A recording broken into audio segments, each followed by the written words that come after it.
welcome back. It's part 2 of install day.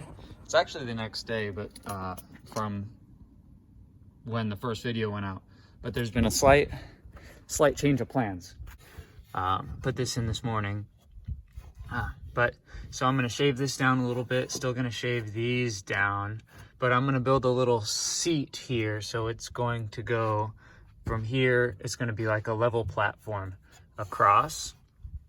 Maybe I'll bring this up a little bit, but it's gonna be a level platform across so that I can have 2 passengers in the front and my puppy can lay right there in that little space. So she has, kind of a place to sit and be comfortable. So we're gonna get started on this. I gotta make a Home Depot run, grab the particle board for the top of it, for the flooring, and then stop and grab some carpet or automotive carpet or do something so that it matches the rest of the car. And I'll update you when I have more information and stuff.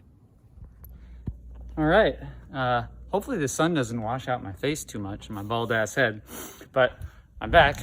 We got our particle board, it's over there.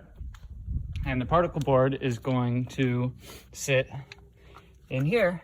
I already cut out a piece. So it's gonna sit like this and sit flush there and then bend around. I'm gonna have to figure that out because it's really flexible in a big sheet, which I should have known that it wasn't going to be flexible after I cut it.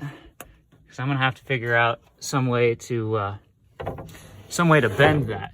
And so that's gonna be the struggle that I deal with putting this together. And then I have to build the platform for the dog to lay on and go from there, but those are right angles, so those will be easy. The hardest part is going to be measuring out the side bits closest to the door because those warp quite a bit. I think maybe a heat gun or a hair dryer or something would work to help warp them a little bit. So that's kind of the plan right now. I'm just gonna screw this piece in and then start working on the bottom platform and go from there. Update. The particle board got some stress cracks in it as I was trying to bend it in place. I didn't bother trying to use a heat gun because I just didn't bother.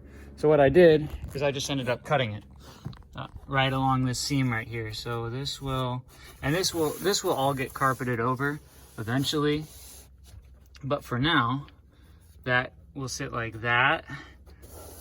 I mean, that's the way it sits right now, and it's just held in there with some self tappers, which I may end up getting longer screws just to throw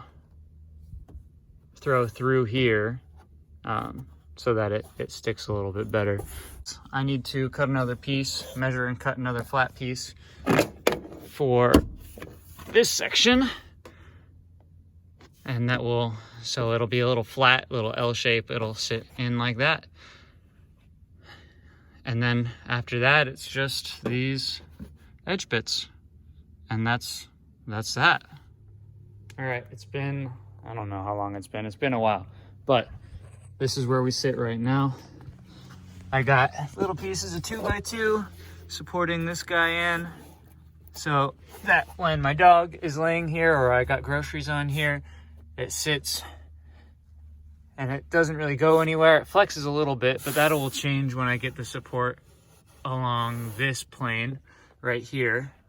And then on the other side, it's the same thing. Since these aren't perfectly parallel, this side is a little bit longer, but again, it's screwed in and it's stable. And this lifts up a little bit, but there's a little ridge right here that you can actually see in there.